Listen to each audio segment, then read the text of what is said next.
దేవుడు ప్రేమించేవాడు కదా ఆయన. ప్రేమించేవాడు అన్నప్పుడు మరి ఇప్పుడు మంచి చెడ్డలు తెలివినిచ్చు వృక్ష ఫలములు ఎందుకు ఇవ్వాలి? ఫలంలో మరి తింటే చచ్చిపోతారని తెలిసి కూడా మరి బ్రతుకులు నాశనం అయిపోతాయి. మరి దేవుడి నుంచి దూరం అయిపోతారు. మరి దేవుడి నుంచి దూరంగా అయిపోయి వారి ఆలోచన ప్రకారంగా జీవిస్తారు. వారి సొంత నిర్ణయాలు వాళ్ళు నడుస్తారు. వారి ఇష్ట ప్రకారంగా వాళ్ళు నడుస్తారని తెలిసి కూడా దేవుడు చెడ్డల వృక్షములు ఎందుకు సృష్టించాడు? కారణం ఏమిటి? కారణం ఏమై ఉంది?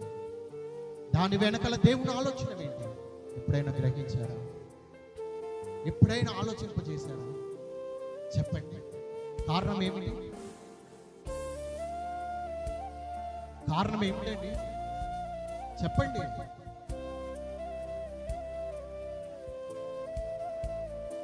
ఎన్నో సంవత్సరాల నుంచి మనం బైబిల్ని ధ్యానించుకుంటున్నాం. ఆదాము అవ్వ స్టోరీ అబ్బో ఎన్నో సార్లు విన్నాం.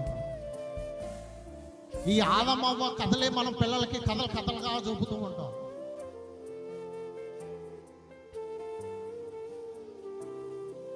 మరి దేవుడు మనల్ని ప్రేమించిన వాడైతే మరి చెడ్డల వృక్షం ఎందుకు ఇవ్వాలి?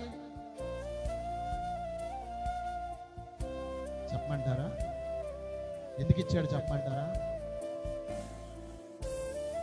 ఎంచుకునే అవకాశాన్ని కూడా దేవుడు నీకే ఇచ్చాడు. హల్లెలూయా, హల్లెలూయా, హల్లెలూయా.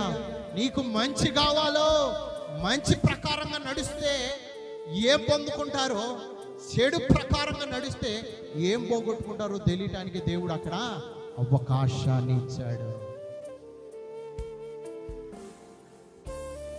ఇదిగో రెండు మార్గాలు ఇచ్చాడు అక్కడ, మంచి మార్గము, చెడ్డ మార్గం. కానీ మనుషులు ఏం చేశారు? చెడు మార్గమును ఎంచుకున్నారు. హల్లెలూయా, హల్లెలూయా, హల్లెలూయా. దేవుడు అందుకనే ఆ వృక్ష ఫలము ఇచ్చాడు.